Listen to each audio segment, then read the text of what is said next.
Hey everybody, welcome back. It is the Razzball Fantasy Baseball Podcast. I am Beaton, joined by the Fantasy Master Lothario himself, Gray Albright. How's it going over there, Gray? Good, man. Just starting to wind down the first half of the season and wind up the second half. That's how I do. I wind down and then I wind up. And apparently, baseball puppet. Yeah. I see. I meant to last week. Someone texted me from one of our leagues, from one of the leagues we're in together in the CBS leagues, and they were like, "Hey, do you give B-Don crap about his CBS teams?" I was like, "No. What kind of crap do you want me to give him?" He's like, "Give him a lot of crap." Yeah, it's not been a good year for me in the CBS group leagues. When it's an only league, there's only so much you can do in season that's going to change. You can't do anything. When you can't do anything in only leagues, and not only can you not do anything in only leagues, when you really can't do anything in only leagues is when you only draft relievers. my Tout Wars team is so bad, bro. It's so bad. I mean, I drafted my top hitters because with relievers only, you have to draft a lot of hitting. That was what I was told. You got to draft a lot of hitting, man. Hey, Gray, you got to draft a lot of hitting. So I was like, you know what? I'm going to take Corbin Carroll, Matt Olson. Oh my god, dude, my Tout Wars team is awful, and there's nothing I can do. I look at it like it's not like I ignore it. Like I look at it and I'm like, yeah, there's nothing to do. I can't. This week I basically was like, you know what? I'm gonna make a move because it's relievers only. My strategy was relievers only, right? So it's like, okay, well, I think I'm gonna go and grab a new reliever. I'm gonna switch out. I'm gonna switch out Sam Mull. Who? I'm gonna switch out Sam Mull for Dylan Lee. Who are these guys? I have my reliever only strategy. One of my closers. I drafted two closers. One of my closers was Albert Alizé. He's not even in the league anymore. He's terrible. I was like, oh man, let me see. I have Jake Dykeman. What? It's awful. My team's so bad. I am in first, and I'm in first place in labor though, and I have a healthy lead there, so it's not all bad, but yeah, Tout Wars is really bad. Yeah, in fairness, we've both won, CBS leagues in the past, so Yeah. and you have your track record. Everybody knows how you've done. So, I mean, one bad year, it happens. You can't get them. You can't get them all right, and even when you get some right, the ones you get wrong sometimes just bury you in the freaking ground, and there's nothing you can do about that either. Like, all the people that have just been awful this year, which it feels like I was actually I was doing like a player rater versus ADP, just kind of look great, and it feels like this year has been absolutely horrendous for like the top 100, even like the top like 30.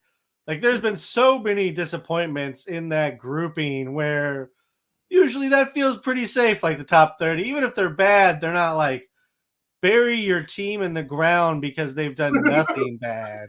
Like Corbin Carroll's been, or Royce Lewis. I mean, he was injured. I'm just going to not bury your guy anymore. We'll just move on from him. We're both wearing shirts of guys. He's not my guy anymore. Don't stop putting him on. He's not my guy anymore. I hate both. We're both wearing shirts of guys who just cause pain to both of us now. It was a good theme shirt day for us here, Gray. I mean, it's been tough. I mean, Nolan Jones got hurt. Trey Turner got hurt. Austin Riley's been awful. Matt Olson. I mean, all the Braves have been awful except for Marcell Ozuna. It's just been a crap kind of year, for the top 30. And then you got, a few guys who performed. If you have them, congratulations. I feel good for you. Yeah, no, completely. It's funny because it's like, it really is like, it is like, so there's skill. I think I've mentioned this before, but someone said that like poker was the perfect combination of skill and luck. Like you have to get the right cards, but you also have to know how to play them. And like fantasy baseball, I feel like is similar, but I think there's a bit more luck because like you could honestly, like I was like, I was like, let me draft, a top 15 hitter or whatever, like, in like, say in like my 15 team leagues, I would get like, say the 15th pick. And then, so I would turn around and get the 16th pick. And it's like, okay, so if you're there and it's like, actually Ohtani at the end of draft season, Ohtani was sitting there at 15 because people were scared he was going to get suspended, which is absolutely ridiculous. But if you were like, you know what, I'm going to take Ohtani and Bryce Harper, it was like, oh, wow, that's really nice. But if you were to have gotten the 3rd pick overall and you were to take Julio Rodriguez or Corbin Carroll, you'd be like, at the time, you would have been like, well, I'm doing better than you, Mr. Bryce Harper and Ohtani. You would have been so happy to get Corbin Carroll or Julio Rodriguez. You would have been like, yeah, okay, that's awesome. I am totally taking Corbin Carroll. And you know what? because I've already gotten such a great first hitter, I'm going to turn around and take Kevin Gausman with my 2nd pick. It's or Bobby Miller, like there's so many landmines to avoid that you just really like, it really comes down. There's a lot of luck involved because like you can be dead on with certain guys and say like, okay, I'm fine with like Bobby Witt, Mookie Betts, Corbin Carroll, and Julio Rodriguez.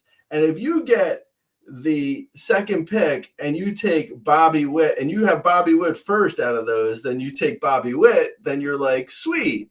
But if you get the 3rd pick and someone takes Bobby Witt at 2 and you're like, you know what? I'm fine. That doesn't matter. I'm good with Corbin Carroll. I'm good with Julio Rodriguez. Like you, or even like, what about the guy who is like, you got the 15th pick. I got number 1 and I'm taking Acuna. What? I mean, there's so much skill, but there's also a lot of luck when you're like looking at guys and you're like, well, Aaron Judge has a toe injury. And this is not me just like making up fake narratives. In March, people were like, Aaron Judge's toe injury is enough for me to pass on him. I'm going to pass on Aaron Judge. Oops. We'll take Matt Olson, who's going to give you the same numbers. I mean, right? Oops, I'm passing on Aaron Judge, and I can just take Matt Olson in the 2nd round. Whoa, look at me. Oops. Strider Olson at the back end. Suck it, all of you. I went Corbin Carroll, Albies, and I know. It's brutal. Whoever fill in the blank. It's so brutal. Like you just look at it, you're like, wow, like okay, I guess it wasn't great that I passed on Aaron Judge. but you know what? It's like, yeah, well, you you go ahead with your Bryce Harper or whatever, your first base. First base I could take later. I'm fine. I'll take Yandy Diaz later. I'm gonna take Trey Turner. Oh, oops. Not great. Trey Turner hasn't been great. As I'm gonna have the best setup for myself. I'm gonna take Trey Turner at 15, and then on the 16th pick, I'm taking Austin Riley. What? Oh, oops. Yeah, it's not good. There's a lot of landmines, man. It's been a weird first half. It's been a very weird first half. So yes, give me shit about my CBS performance if you want. So be it. I also suck at TGFBI. That is every year though. So I mean, my team just comes out of TGFBI. I should take all those players and just remove them from my draft pool because they all are just terrible every year. Gray on that team includes Nico Horner, Rafael Devers, Nolan Jones, Corbin Carroll, Cedric Mullins. Jackson Churio, Reese Hoskins, Jackson Holiday, Colton Cowser, Zach Gallen, who got hurt on me. I mean, it's been a tough year for me in that one, Gray. I mean, every year TGFBI is just the worst team. So next year, TGFBI, I'm drafting people I hate just so that it doesn't filter into my other leagues. It's like what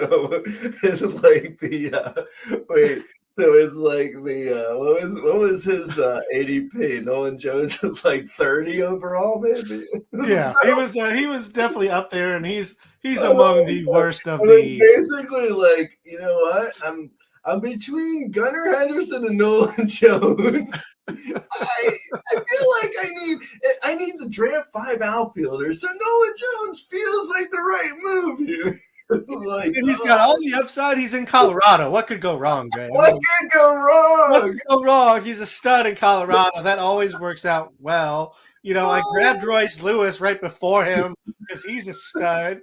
He's definitely going to stay healthy. I picked up Bobby Miller late. I thought that was a great grab. No, you're just dead wrong on all those. Man, I hear you, bro. I hear you. It's not. All right, Gray, it's tough, man. Let's move this into something happy. Let's go into a happy note here, Gray. Okay. Talk about some news. James Wood, it's finally here, Gray. He's finally called up. They DFA'd Eddie Rosario while he remained in a lineup for as long as he did. Is with James Wood there is beyond any of our understanding. That's fine. AAA this year, James Wood had 52 games, 231 plate appearances, 10 runs, 10 stolen bases, 44, 37. He had 353, 463, 595 with an 18% K rate and a 17% walk rate. He's had some high K rates at various stops, but I mean, it's been small sample size pretty much all along the way. James Wood, I mean, if he's available in your league, what kind of fab did you drop on him, or would you have dropped on him, Gray? Yeah. So I actually, because he wasn't, because he hadn't played yet, because he was due to come up Monday. So in my leagues, if the guy isn't available, he's not fabbed yet. So he wasn't. So long story short, he wasn't available this past Sunday for fab. But with that said, I would have. Let's see what I did there. I'd probably say, like, out of, if you have, let's say you've spent half of your fab, so $50 or $500. So if it's a 15-team mixed league, I think he's probably going to go for over 150, I would guess. So, roughly a third of what people have left. If you have, actually there was one guy who was available. This is somewhat of a related sidebar. Nove Marte was available in two of my leagues. And he went for $133. So that's conservatively probably where James Wood will go. 130 to 150 overall, I think, out of 1,000.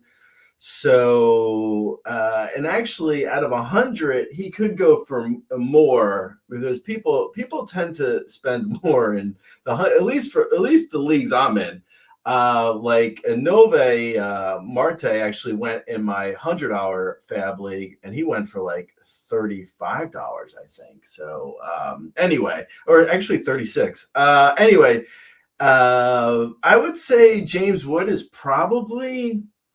I think he's the last. I think he's the last big call up, right? I don't see anyone else really like to break the bank on someone. I feel like it's James Wood, and that's about it. Like it depends on if guys are available. Like if for instance, if like Robbie Ray is available in your league for whatever reason he wasn't drafted and he's going to get fabbed when he gets, called when he gets activated after the All-Star break, then maybe he'll go for a decent amount, or maybe, Jeffrey Springs or Kershaw, like one of those guys, maybe. But call-up wise, I don't know if James Wood's really going to get beat by anyone this year, the rest of the year for a call-up. Like he feels like the biggest call-up that's going to happen at this point. I don't know. Maybe we get shocked and Junior Caminero is called up, or maybe there'll be another one, but Kobe Mayo maybe, but I don't think so. And there's also from July 1st through the end of the year, obviously you have about a half season left, so James Wood can actually make a difference. Whereas like if Kobe Mayo is called up in like August or September, he's not going to make that big of a difference. And also, at a certain point, a lot of these teams, like a Kobe Mayo or a Junior Caminero, like those guys are, if they're not called up now, when are they going to get called? Like they're not going to get called up probably until September if they're not called up already. So, it's starting to get to the point where like there's not going to be a ton more to spend your fab on. Like big guys, big call up wise, there'll be like random guys that get hot. Obviously, there'll be random there'll be a few random call ups that happen to hit out of nowhere. But quality wise, James Wood feels like the biggest guy left. So I would spend, I'd spend as bad as you need him.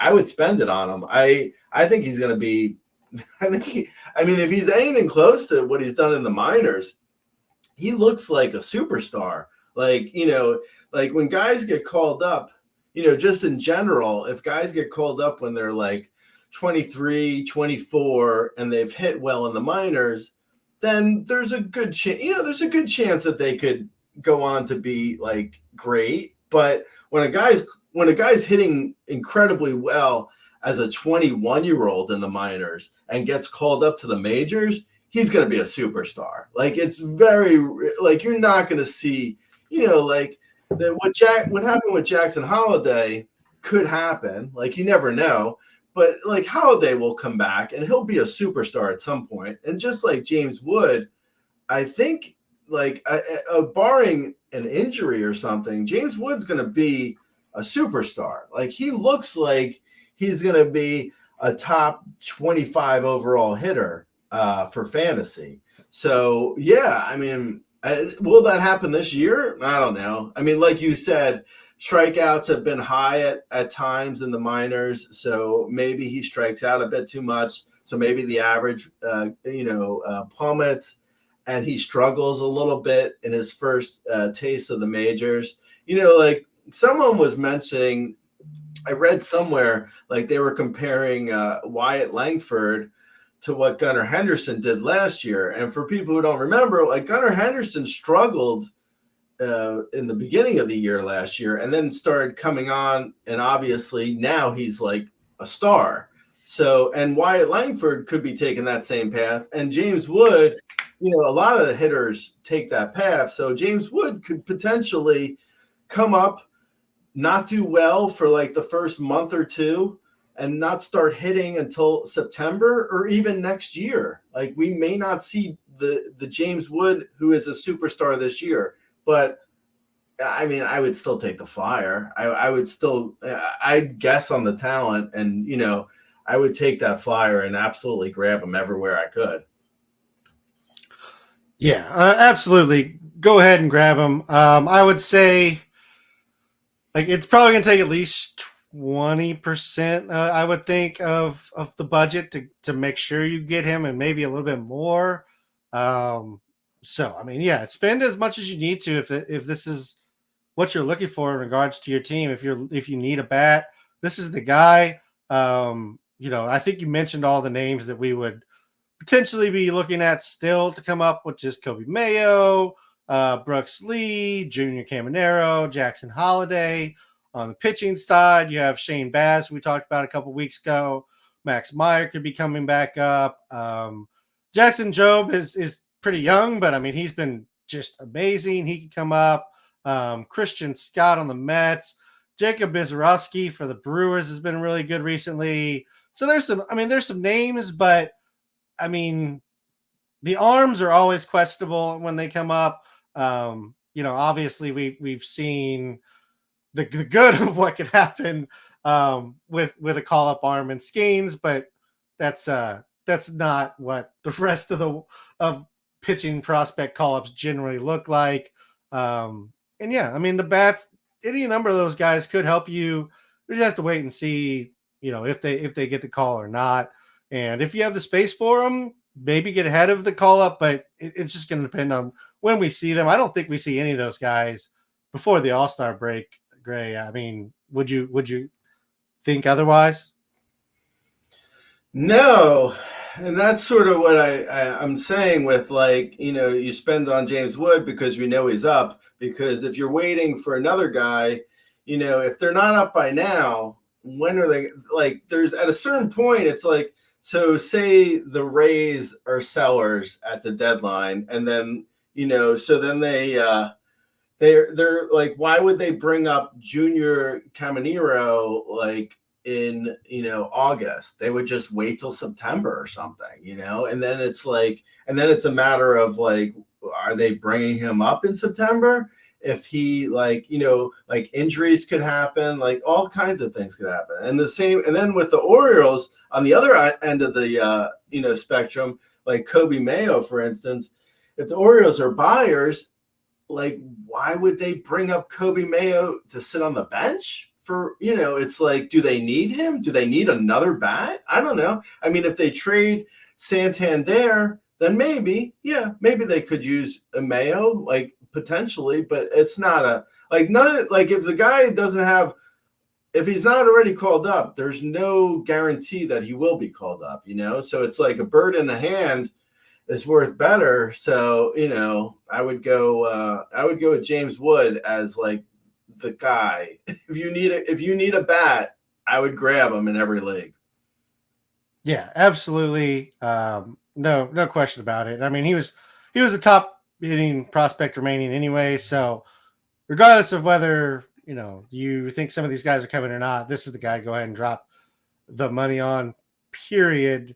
And then we'll wait and see on what happens. Cause like you said, with Mayo, I mean, it might be him. It might be Jackson. It could be any number of people that could make a trade. Like there's still other people there in Baltimore that could get the call up in place of either of them, or they could make a deal. So we'll have to wait and see what happens with the rest of them. Go ahead and grab James Wood. They did also bring up Harold Ramirez, who they grabbed or claimed from Tampa Bay after he was DFA'd.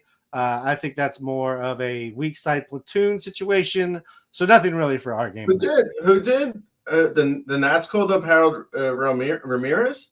Yes. Oh, forget James Wood. Go Harold Ramirez. Yeah, grab Harold Ramirez. He's obviously, the guy.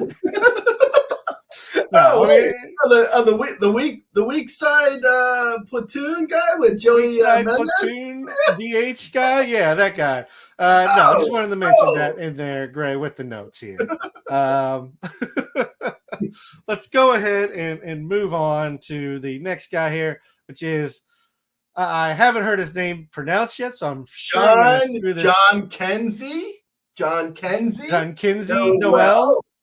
Jhonkensy Noel. He was called up by the Guardians. He is an outfielder for them in AAA. If you would follow Razzball on TikTok, you would have seen my video pronouncing Jhonkensy Noel.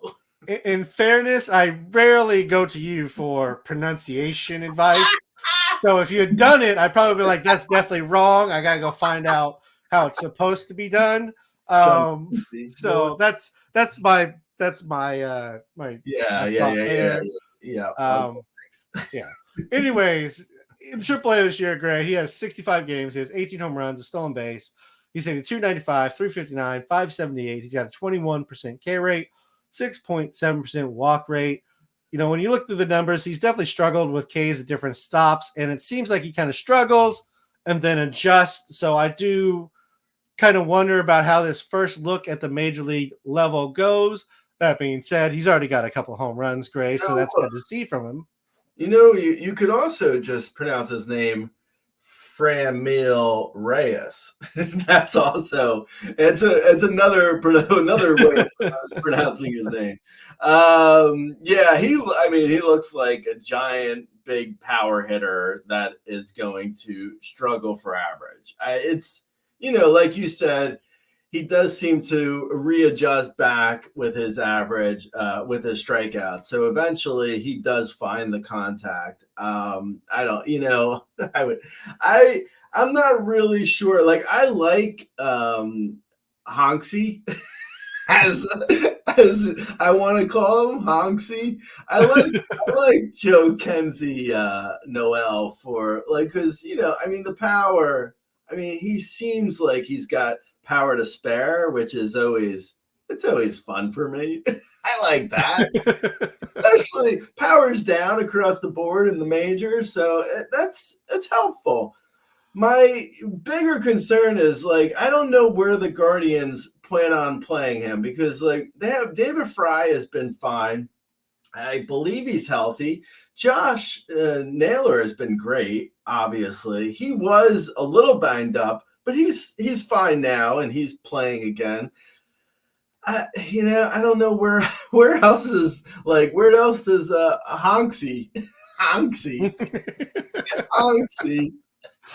Where does Honksy play? Where does Jhonkensy Noel play? Right, like, that's the big. I mean, I think that's the big issue with him. I like him though. I mean, he does seem like he could hit.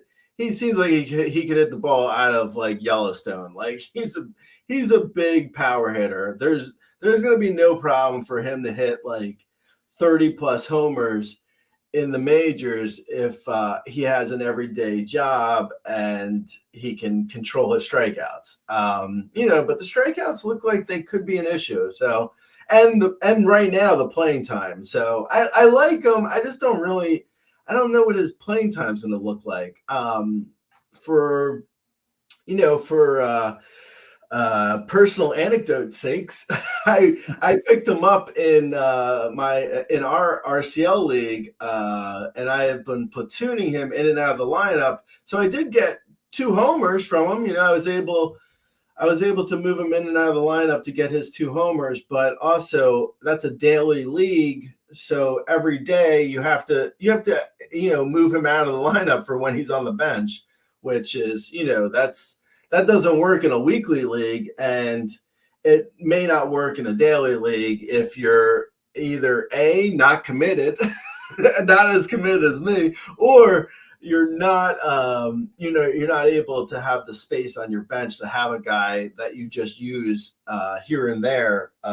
Like you might need the bench spot for someone else. So yeah, I like Honksy though in general.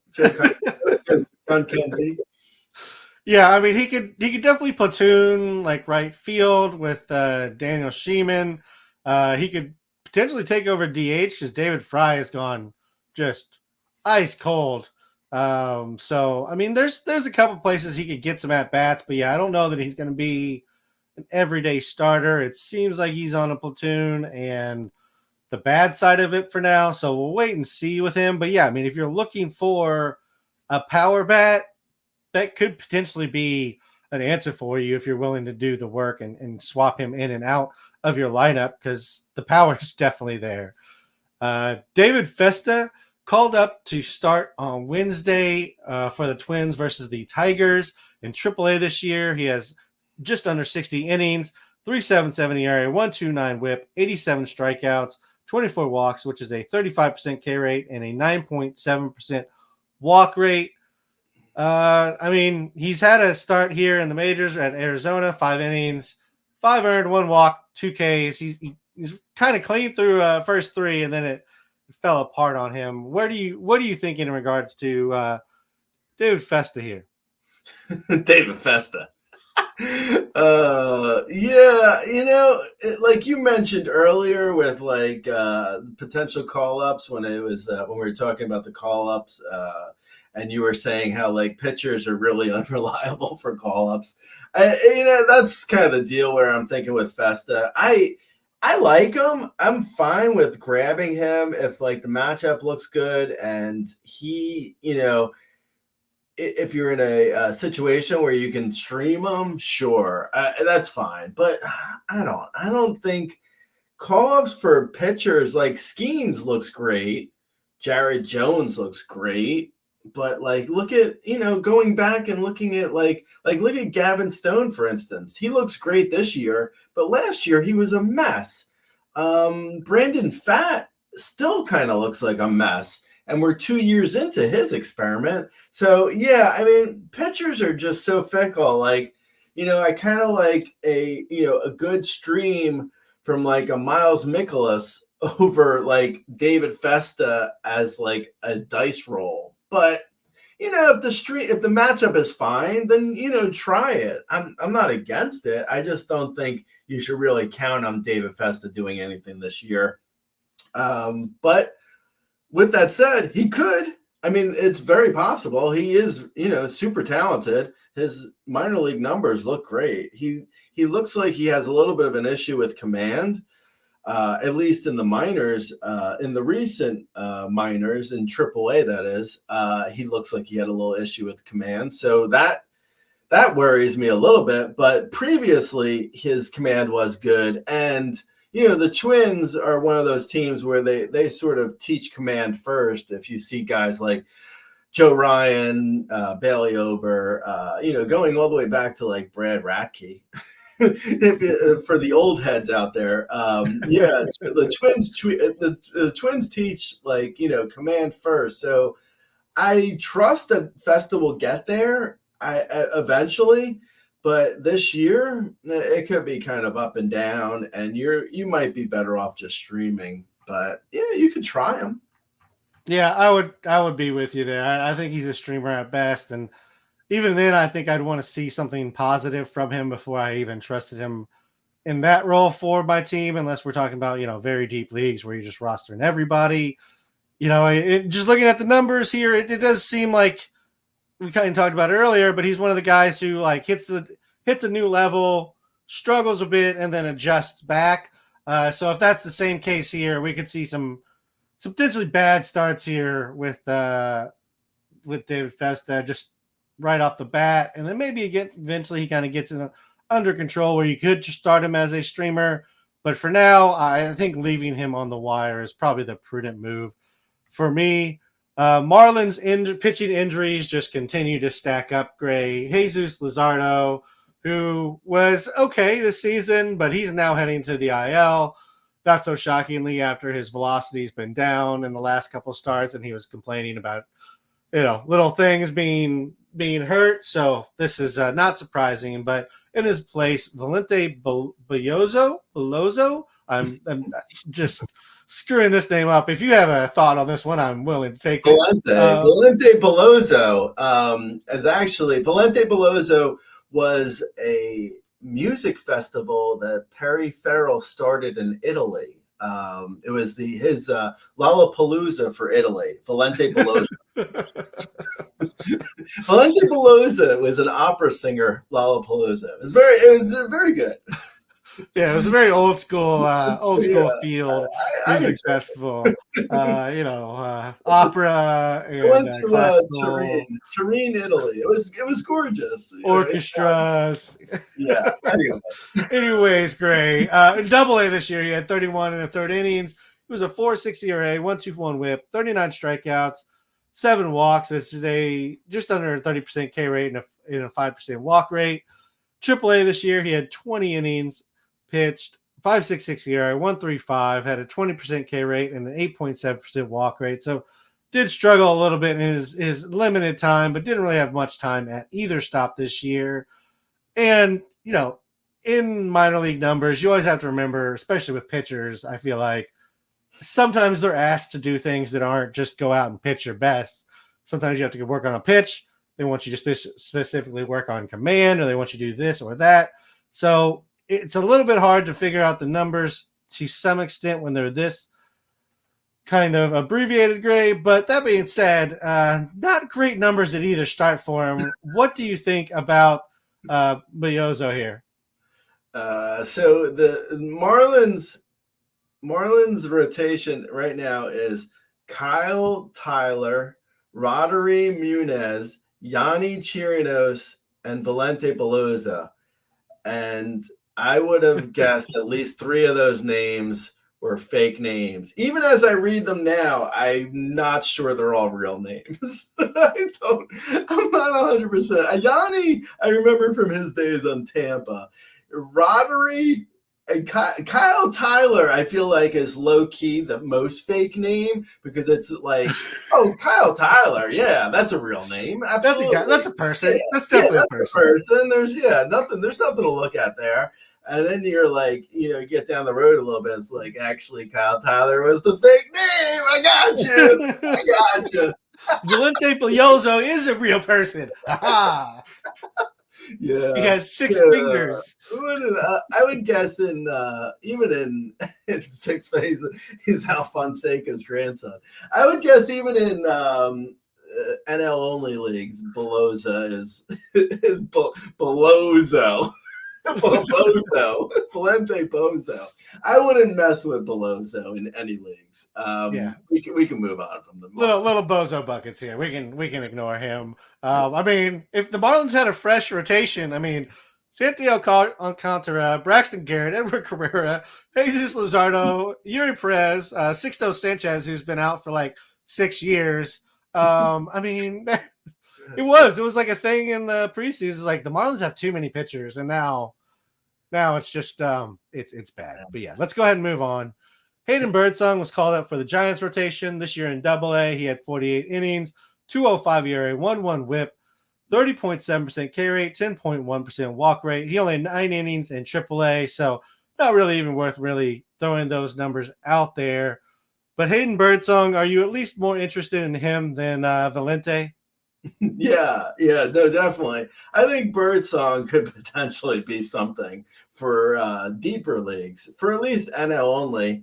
The Giants, not great, but a little better than the Marlins, obviously. So potential there for some wins. And then also, Birdsong has had decent stuff in like the minors and he's only 22. Like, Birdsong looks like he could potentially be a 4 to 5 fantasy starter, in the future, not necessarily this year. But he looks like he could have moments where, if the matchup's right, I could see streaming Birdsong even in a 15-team mixed league. Like, he had pretty solid Ks in the minors. The command's been a bit of a mess and is a little bit worrisome. So I wouldn't go too crazy with him in like shallower leagues, because I feel like, his command could lead to extreme blowups. But yeah, I think he's worth looking at in like a 15-team mixed league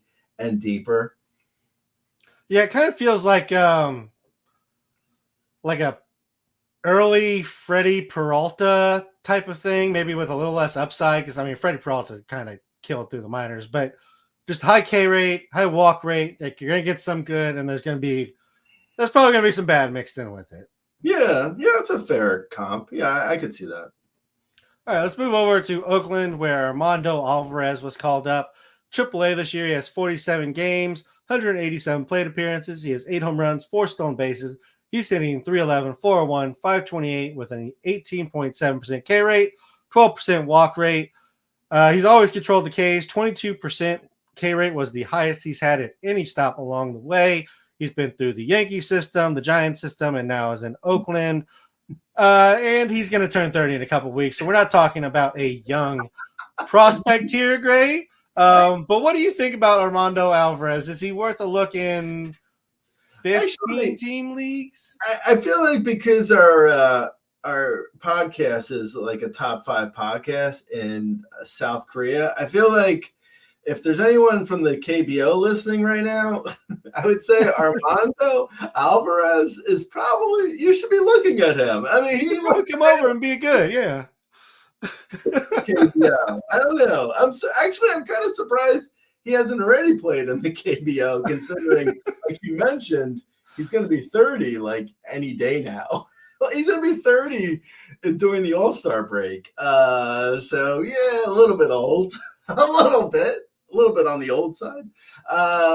Yeah, I mean, I don't know what to make of his numbers because he was so old in like AAA. Like, yeah, he had really good contact in AAA, but he was also facing pitchers that are like 7 years his junior at least.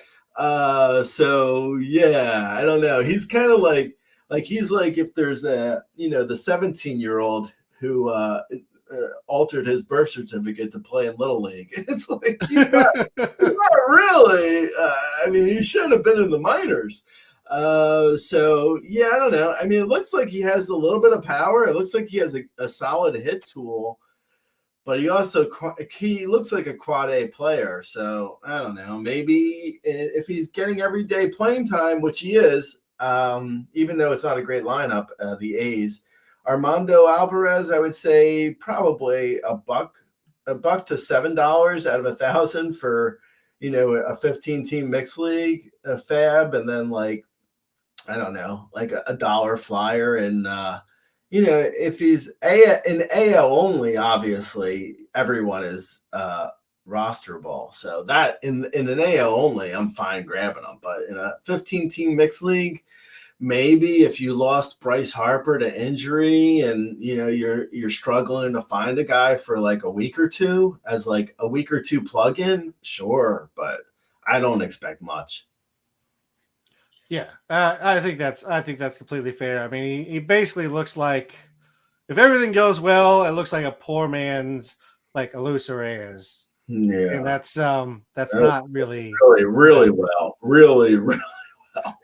Yeah, like the average is what's going to carry him, and he's not going to hit for like 350 like a Reyes, and he's not going to hit at the top of the order yet, at least right now.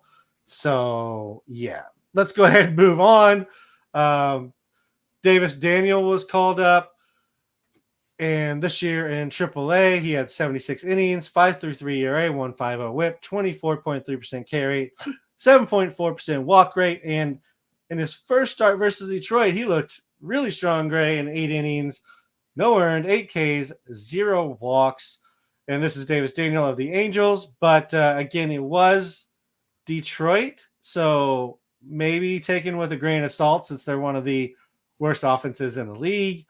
But is Davis Daniel something to be looking out for here? Where does he fit on the rest of the call-ups, the pitching call-ups here? Damn, Daniel. I think he's probably in like, I mean, he looks like a streamer at best. Like, I was kind of surprised that he, pitched as well. But like you said, it was the Tigers. So, I mean, the Tigers or AAA teams, kind of 6 of one and half a dozen of another. Some of those AAA environments, I think I'd take Tigers in Tiger Stadium. Yeah, that's true. He was in the Pacific Coast League, so that would account for why his ERA might be a little bit high in AAA. But he's also, I mean, he's 27 years old, and he throws a 91-mile-per-hour fastball. So I don't know. I mean, I feel like you're getting roped in a little bit with Davis Daniel if you're if you're picking them up in a mixed league. In AL only, sure. I mean, why not? But in a mixed league, I maybe on a streamer based on matchups, maybe because he's older. Like actually, older pitchers, I'm less, I feel like with hitters that are older, like Armando Alvarez, who we were just talking about, like there is like a red flag, a flashing red light caution sign that is saying like, why was this guy in the minors for 18 years? But with David Daniel as a 27-year-old, with pitchers, I don't know his background, but sometimes they have injuries that, sidelines, they miss a year here and there because of injuries. A pitcher who's older actually learns how to pitch with a 91 mile per hour fastball. Like if he's learned how to, attack hitters, that could be something. I mean, I'm not going to throw away Davis Daniel completely, but I also feel like I would just look at matchups at this point to see how he looks. And if he continues to look good, then I would loosen up and maybe, be more excited about him in tougher matchups in deeper leagues. But in a 12-team mixed league, if you're desperate and he has a good matchup, okay. But otherwise, be cautious. Yeah, I completely agree. And to your point, he did miss a good portion of last season to injury, and he didn't hit the majors till he was 24, so he was an older prospect in general. So it's a different situation than what we were just talking about with Alvarez, who is 30. He's been in the minors since he was 21. Like that's a different scenario than where Davis Daniel came from. And yeah, pitching is different because if you get three years from any pitcher, like it's probably a successful pitching draft pick if it wasn't like a first rounder. Right. Yeah, no, completely. All right. Nick Lodolo is going to the IL. Who could have possibly predicted that, Gray? Graham Ashcraft, who was just sent down, is recalled. This year, he has 67 2/3 innings, 5.45 ERA, 1.49 WHIP, 17% K rate, 7.2% walk rate. Are you interested in grabbing up Graham Ashcraft at all? No. No.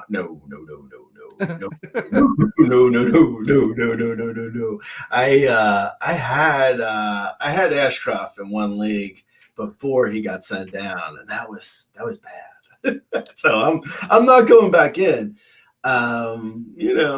He's also probably not going to be in the rotation very long once Lodolo returns. So, Lodolo just had a blister, so he should be back relatively shortly. I wouldn't mess with Ashcraft. Not worth it. Yeah, if you're going to, only on the road. His home ERA this year is 8.20. He has a 1.75 WHIP at home. Away, he is a 3.70, 1.33. He is not built to pitch in the Great American Launching Pad. So go ahead, and if you're going to start him, please do it away, not at home. Please. Please, sir. Please, I don't want to see it hurt your team. Please, Honksy, please. Josh Winckowski was recalled to the Boston Red Sox rotation. He's had 31 innings in AAA, where he's been a 2.84, 1.24 pitcher, in majors this year. He's had 30 innings, and he's a 3.26 ERA with a 1.48 WHIP. It seems like the WHIP's high pretty much every stop he's been along, Gray. What do you think about Josh Winckowski, who's at least from the surface numbers, ERA looks okay. Walk rate isn't awful, but it's not great. Like, would you rather throw him than Graham Ashcraft or any of the guys we've talked about, or he fall into that same bucket? Ashcraft. Graham Ashcraft or Josh Winckowski?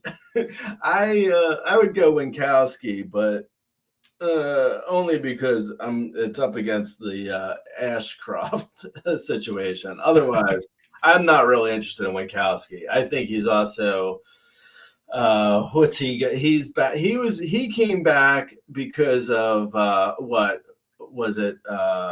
Who was the reason why Winckowski ended up in the rotation? Oh, well, Winckowski is in the rotation here. Yeah. I can't remember who it was. Anyway, they may just need another arm. Right. Okay. Yeah, maybe they just need another arm. Yeah, I don't know. He's such a, I mean, for matchups, fine, but he's such a blah sort of peripherals, like 7.5 to 8 K per 9, barely like under 8 K per 9, walk over 3 walk per 9, just very, really blah, like a really basic, like number 5. Real world number 5, fantasy number 6 or 7, like just a really kind of boring pitcher for fantasy. So I really wouldn't mess with him, even though, like you mentioned, he's had a really good ERA for like the last 2 years. So, maybe he's able to outpitch his peripherals. I wouldn't count on that though. Like it's not somewhere I'd want to be. Unless you're in a deep league, like a deep league, sure, fine. In an AL only, of course. And even in a 15-team mixed league, if the matchups are fine, okay. But otherwise, I'm not really interested in Winckowski. Yeah, I mean, whenever the whip is that far off of what the ERA looks like, it terrifies me, Greg, because that means he's given up hits and walks without the earned runs, which means that's coming at any point in time. Those home runs that he hasn't been giving up, or the timely hit that he hasn't given up is on its way. So yeah, I'm with you that I'd rather start him than Ashcraft, but I'm not really excited. He doesn't really strike people out. So you're really just getting like ERA and a chance at a win.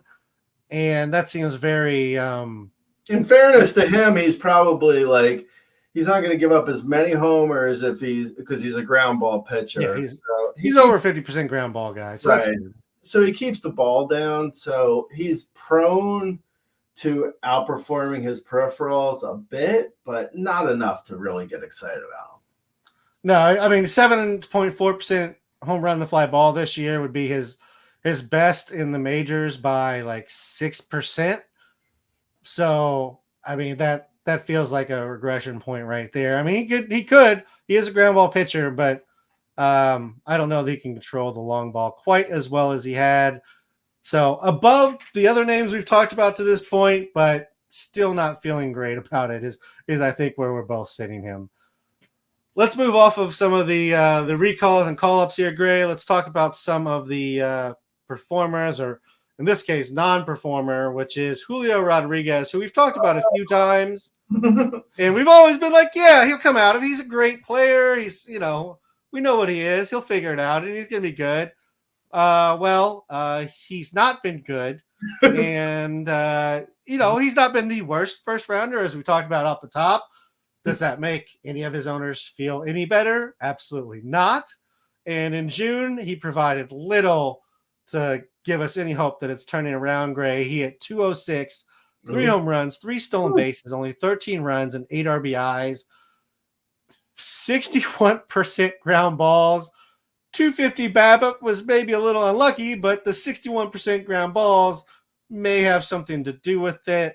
Across the season, Gray, hard hits down, average exit velocity is down, barrel rate is a joke, but it's down. Launch angle's down from 10.1 in 22, 8.5 last year, and it's down to 6.8 now. It just keeps going down, Gray. Is the sky falling? Do we need to be worried about every first rounder? What are we doing here? So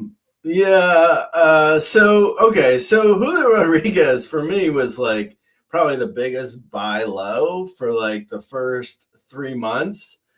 I am officially concerned. I'm with everyone now. I'm as concerned as everyone else. I have Julio Rodriguez on that team I was mentioning that is in first place, my labor team. I'm in first place by a lot. I have Julio Rodriguez on that team. So he's not the end all. Also on that team, I do have Aaron Judge and Marcell Ozuna. And Ranger Suarez. So I have some good guys on that team as well. But yeah, Julio Rodriguez, I'm concerned, man. I am. He should have been out of it by now. The crappy thing is, like, Seattle is just such a terrible park. The environment is just so bad for power, at least.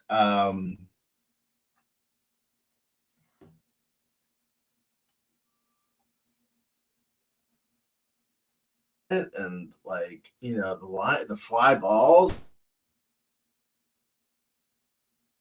He's not hitting. If he's not hitting fly balls, and he's not hitting them, and he's not hitting the ball hard, it's like, how much power can he possibly hit? Like, it's not like you don't have to be a rocket scientist here. Like, you don't have to really even know the numbers. If you just hear, like, he's not hitting the ball hard, and he's not hitting the ball hard he's not hitting the ball hard, and he's not hitting it in the air. It's like, what's he doing then? It's not good, man. His launch angle is just like, I mean, it's so bad. Launch angle is kind of a result stat, but still, it's not good. I want to believe, like, he's still super young. He's like 6 years younger than Armando Alvarez. He's really young. I'm not going to count him out, like, completely for his career. We've seen this before. I'm old enough to remember when, Bryce Harper looked like he became like a 240 hitter, and he's hitting for a good average again. I can remember, like, it's not like the first time we've gone down this road with, top hitters. So I don't know if I'd be out necessarily completely on Julio Rodriguez, like on a buy low situation, but it would have to be lower than I would have given you like 2 months ago. Like, I would still buy low, but I want to give less than I was giving 2 months ago. Like, when he was struggling in April, it was like, well, he always struggles in April. When he's struggling in May, it was like, well, he'll come out of it by June, right? And then June became the worst month. So it's like, what's going on, man? Yeah, so I'm concerned for sure.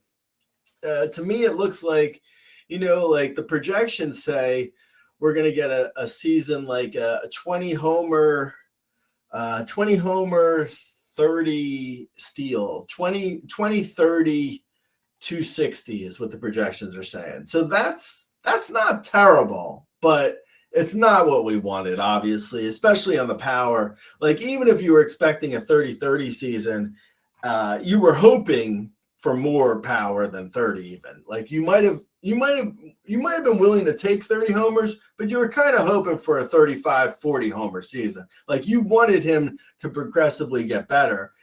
And he's definitely backsliding on the power, and I don't know if it's coming. Like, I wouldn't be 100% sure of like a Julio Rodriguez like huge bounce back with power. But with that said, last August, September, he had 15 homers in the months of August and September. So if he does that again, he'll be close to a 25-30 year. And at the end of the day, it's not killing you if he does 25-30. But he needs to pick it up. Absolutely. Yeah, it definitely needs to improve here. Let me throw a few outfielders, Gray, and see where you're at on him. Would you rather have Julio Rodriguez or just above him on the player rater, Lane Thomas? Oh, man. I would still go Julio Rodriguez. Yeah, I'm going Julio Rodriguez there. Julio Rodriguez, or let's move up the player rater. Jazz Chisholm. I would still go Julio Rodriguez. Yeah, I mean, that feels kind of like they're going to give you very similar things rest of season, and Julio has the upside a little bit more. Julio has the upside. He always stays healthy, and the Marlins are just so awful. I mean, they are really bad. Here's one for you: Julio Rodriguez or Jerickson Profar. I'll take Julio there. I know Profar's been very solid. He's been all much season. Better. Yeah, but I would take Julio too. But yeah, I'll definitely take Julio. And for what it's worth, Profar's slowed down a bit. He's not hitting 350 anymore. So he's only a top 25 overall on the player radar versus top 15. Yeah, no, he has slowed down a bit. Yeah, so I mean, I would go there. What about Tatis? Oh, I would take Julio Rodriguez because I mean Tatis is out for at least I think till August, right? Yeah, I don't know if they came back with a date yet for him. I would take Julio Rodriguez. I don't know what. Yeah, I mean, I would guess I would do a little bit of research first and find out what the ETA is for Tatis, but I think it's like end of July, beginning of August. So a full month of Julio Rodriguez, I would take that over Tatis. Yeah, let's just say best case scenario, Tatis is back in 2 weeks, Gray. Would it would still be Julio Rodriguez, right? Yeah, I would say I'll take Julio because I mean, just the unknown of like a setback with Tatis or something. Yeah, so I mean, Julio's dropped, but he hasn't dropped off the map. We're not trading him for just anything. The upside is still there. Hopefully he can just figure it out. Maybe enter him in the home run derby, guys, and see if that's he can get that launch angle thing going like it's happened. Yeah, no, totally. That I was actually going to say a similar thing. Like that was like, remember Juan Soto? I forget exactly. I don't have the numbers in front of me, but Juan Soto was like sitting at like 12 homers at the All-Star break one year, and everyone was like, "Oh my God, Juan Soto's now a ground ball hitter." Like, is he? Is he now a ground ball hitter? I don't. He's always been a ground ball hitter to some extent, but yes. Yeah, but you know what I'm saying, though. It's like, I mean, Juan Soto's totally fine now. I don't think anyone's like worried about Juan Soto, and everyone was worried about him, pre-All-Star break that one year when he went into the home run derby and got his home run sling back. So yes, do that with Julio Rodriguez. Put him in the All-Star home run derby. Home run derby. See if put him in. Yeah, like Vlad Jr. recently came out of he was in the season. He looked like he became a ground ball hitter. And in the last week, he's hit like, a handful of homers, and suddenly people are like, oh, okay. So Vlad again is like a 27 home run hitter. Like, yeah, I mean, guys are kind of what they are. So I think Julio Rodriguez in the same respect will just be like, he'll be fine. I think, more or less.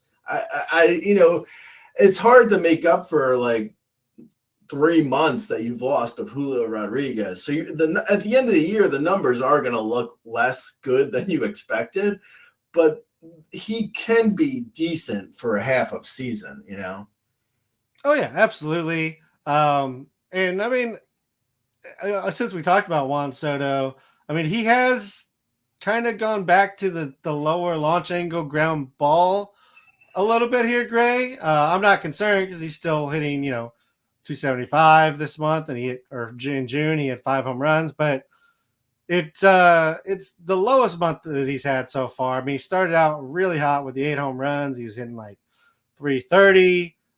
Ground ball rate was not too bad, and it's starting to climb up there. That being said, I think he's only had one season in his major league career where he failed to hit more home runs in the second half than he has in the first. So I'm sure there's still more to come from Juan Soto, so not really too worried about that. Juan Soto is actually he's a good name to bring up for like if you were gonna buy high on a guy. I mean, I don't think Juan Soto's price is gonna be cheap, but he could have a monster second half, like with the humidity, the short porch, and like Yankee Stadium in the summer with Juan Soto hitting bombs. Yeah, I mean I think we're going to see the first 40+ homer season from Juan Soto. Yeah, I mean, I would agree with that. And like I said, I mean, he's never not hit more home runs, or one time he's not hit more home runs in the second half than the first. So he just gets hot in the second half. I don't know what it is about it, but we'll see how that goes. But yeah, I think I'm with you that if you wanted to buy high on him, just be like, oh, he only hit 275 in June, and home runs are down a little. Try and push that off. I wouldn't mind that at all. Jarred Kelenic, Gray, let's talk about him real quick. Is he finally getting it together at the major league level? In June, he had 318, 371, 568. He had 6 home runs and a stolen base. K rate dropped over 6 points from 30.9% down to 24.7. Launch angles going up, fly ball rates going up, ground ball rates coming down. Home run to fly ball was better, hard hits up. And Gray, he's been hitting leadoff. Given with all the struggles going on in Atlanta, is Jarred Kelenic a pickup across the border? I have a Kelenic theory. I don't, this is obviously just nonsense, probably a narrative of complete nonsense, potentially. But my theory is, like, unlike some players, when they are given, like Ron Washington, for instance, he talks about how, like, he keeps Neto at the bottom of the lineup because when he puts him at the top of the lineup, there's too much pressure for him to hit, which is also nonsense. Like, I'm giving you an example of nonsense, but I'm going to add my own nonsense on top of that example. So with Kelenic, maybe he's like the opposite, where it's like, when he's finally like foot to the flames and he really has to hit, maybe that's when he does well. Because, like, if you remember, like in Seattle and even earlier this year with the Braves, it was like he was at the bottom of the lineup, he was platooning in and out, and it was like there was no pressure. And with no pressure, he did nothing. Pressure makes diamonds out of coals, man. It made a diamond out of Kelenic. Yeah. So I don't know. It's just a thought. I don't really have I don't have any other, like, his numbers are not really like jumping off the page as being like necessarily that fantastic, but he has been better recently. So he's hit well in leadoff. He's hit well as the Braves leadoff guy. He's really, like, besides Ozuna, really the only guy hitting in the Braves lineup. So he's hit well as a leadoff guy, and he's hit well recently since Acuna went down, at least. So that's good. If you look at, like, in the big picture, though, I mean, his numbers, like, if because we're at the halfway mark of the season, I can easily, just double his numbers and say that'll be what he has at the end of the year. And if he does have, like, say 20 homers, 7 steals, and a 275 average, it's not great. I mean, it's okay. It's not. I mean, it's kind of like what you were expecting from, like, Chas McCormick, kind of. I mean, it's not really like, it's not like a superstar. He's not really, like, breaking out in a way where it's really that incredible, but it's good to see him do better. He's doing better than what we thought. So that's good. I don't know. He seems like, I think, like, the name value on him has become, like, to the point where it's like, anything he does, it's like, oh, that's better. But, like, on the player rater, he's still like 250 overall, just behind Davis Schneider and JJ Bleday. So it's like, I mean, that's full season. So that does have, like, when he was at the bottom of the lineup and not hitting as well, and not getting the runs and RBIs that at the bottom of the lineup provides. So, yeah, I mean, he obviously has been better, but I mean, is he really that good? Like, if his name wasn't Kelenic and you didn't really think about him, like, would we even be discussing him? Like, I don't know. Would we? Maybe. I don't know. He feels like he feels kind of like, a little bit boring in a way. Not real. Like on the 30-day player rater, he's top 50. So that's better. Like he had a good month of June. So hopefully he keeps it going. But yeah, I'm not ready to say like he's like, he's barely at this point. I feel like he's barely in a 12-team mixed league. He's probably like a fourth or fifth outfielder, which is fine. I mean, you have 5 outfielder spots. That's fine to have like a Kelenic as like your fourth or fifth outfielder, but I don't think he's moved up really dramatically in my mind yet. Okay, so you're not really fully buying the breakout here yet, Gray. It sounds like.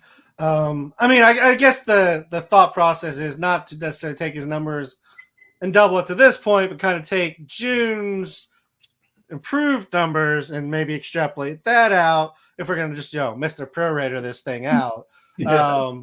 And then you're looking at like 15 to 18 home runs and like what if we did? What if we 10 stolen bases? What if we prorate like this? We take his yesterday's game and prorated out 162 times. So he hit 750 this year with 162 homers. Huh? That doesn't sound so bad, does it? No, I hear you. He had a good June. I mean, if he has a July like he had a June, I'll be much more interested. Right now, I feel like he's had one good month in his career. Let's just go 1 month at a time for now. But honestly, if he has a good July, I'll be quick. I'll definitely be interested. Like I'm not against Kelenic becoming a star. I just don't know if I'm willing to get there yet. All right, fair enough. Let's throw him up against a few names real quick, Gray.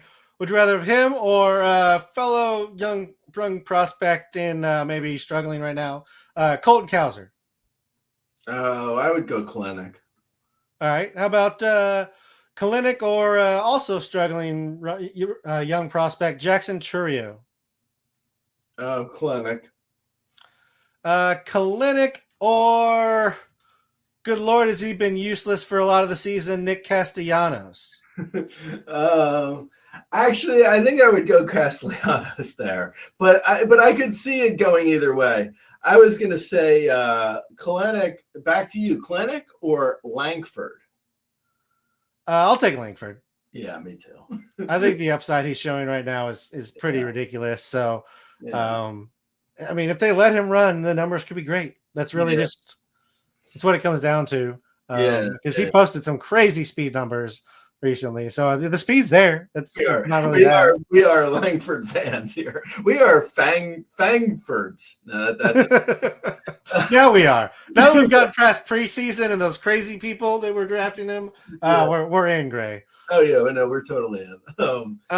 And just to spite you, Gray, Byron Buxton went absolutely off last week. I just had to bring this up because we trashed him last podcast. He had 4 home runs last week, Gray. Actually finished June hitting 300 with 3 stolen bases, 5 home runs, 4 of which was in last week. Is this just a classic Buxton hot streak, or is there something maybe more? Is he going to give us, like a month of Buxton, or is this like just the week? And I hope you had him in your lineup. A month. That's usually all we get is like a month of him, and then he gets hurt and spikes himself. I don't see why. Yeah, I don't see why we would get anything different than what we always get from Buxton. If he's healthy by the All-Star break, I would be impressed. And that's what, 2 weeks? I give him 2 weeks. We'll see. You're giving him 2 weeks. Yeah, he got hot, so now it's time. It's time to turn the tide. Yeah.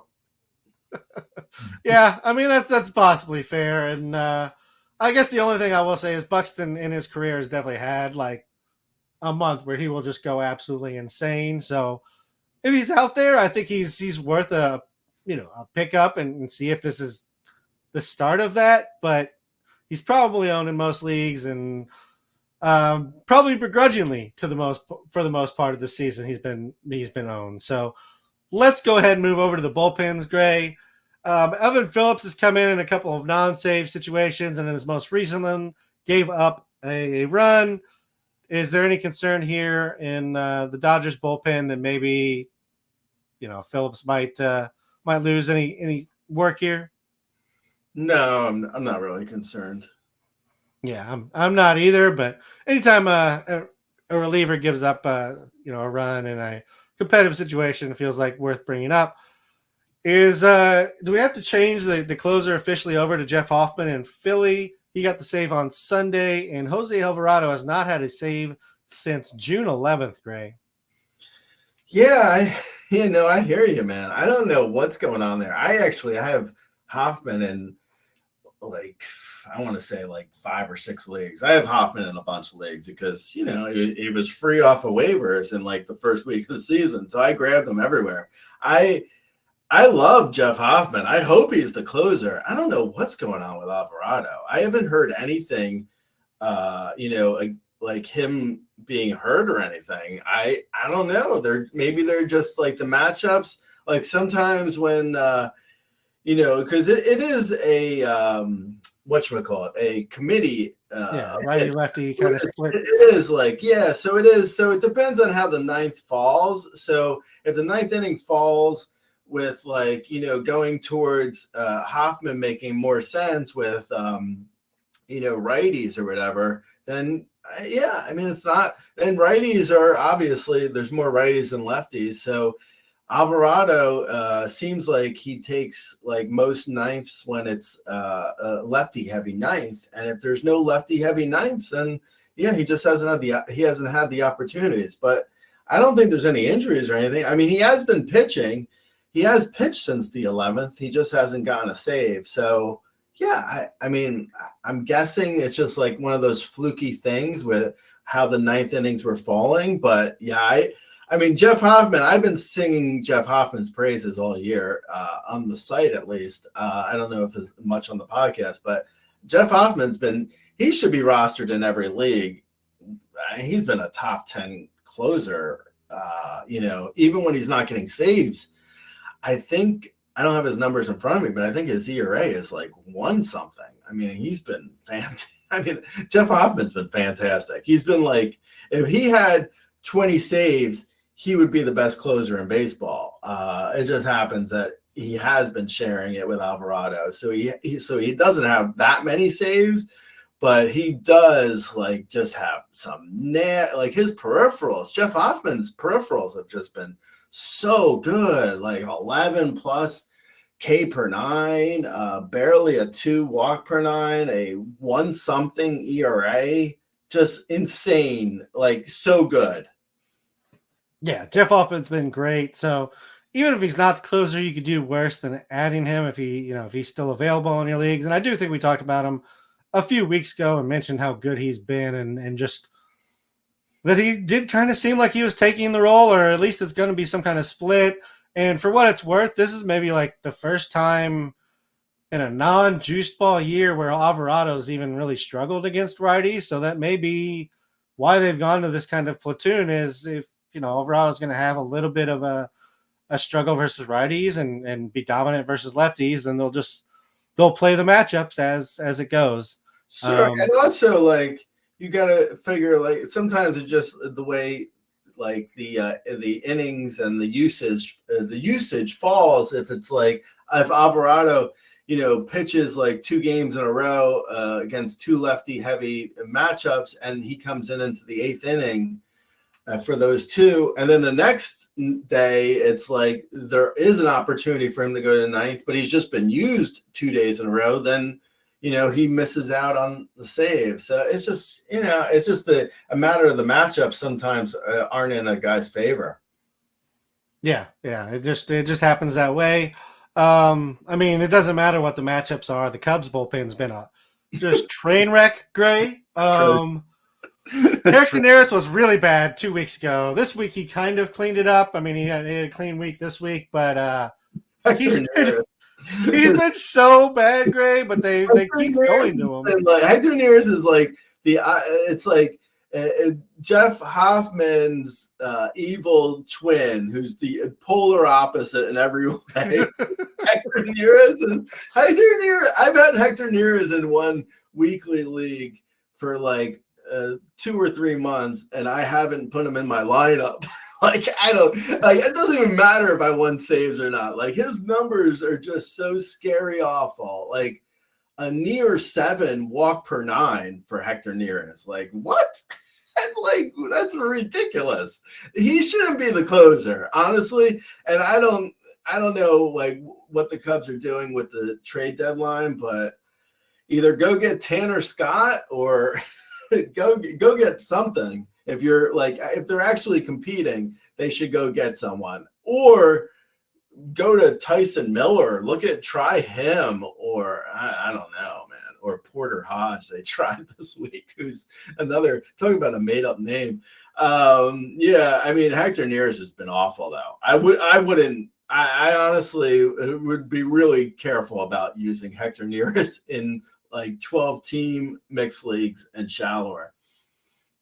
Yeah, he's been just horrendous, Gray. The Cubs been horrendous after a decent start to the season. They're just collapsing in on themselves. I don't know what's going on there. I would agree that they should move on from Neris at this point. Tyson Miller or Jorge Lopez are the only ones who have been even remotely good enough to deserve a look at that position, and Jorge Lopez just got there, so I don't think it's him. So we'll wait and see, but it's just a mess. I wouldn't really go next to anybody unless, again, maybe Tyson, because his numbers been solid anyways, but that's it. And then also a just equally messy situation, the Rockies bullpen, since we have to mention it every week, Gray. It's just a mess, and heaven help you. I just want Victor Vodnik to start getting saves so I can make MF Doom jokes on the. I have no other reason to be interested in the Rockies bullpen other than that. Can Chris Bryant close, Gray? Just curious. Honestly, would it be worse than anything else they're getting from Chris Bryant? He might stay healthy. If he can pitch. Maybe that's the key. Don't let him run around in the field and do stuff. Just have him stand on a mound. Bryant would get hurt picking out his music coming out of the bullpen. He would be like, what's this? Queen, we will rock. Oh, ow. Oh, my oblique. Is that my oblique? I was picking out an album. Chris Bryant stepped out of the bullpen cart too early and sprained his ankle and twisted his knee today. So that happened. All right, Gray. Let's talk about some waivers here, and then we'll get out of here. Why don't you give the people some bats, and then I'll give them some streamers, and we'll be done. Okay.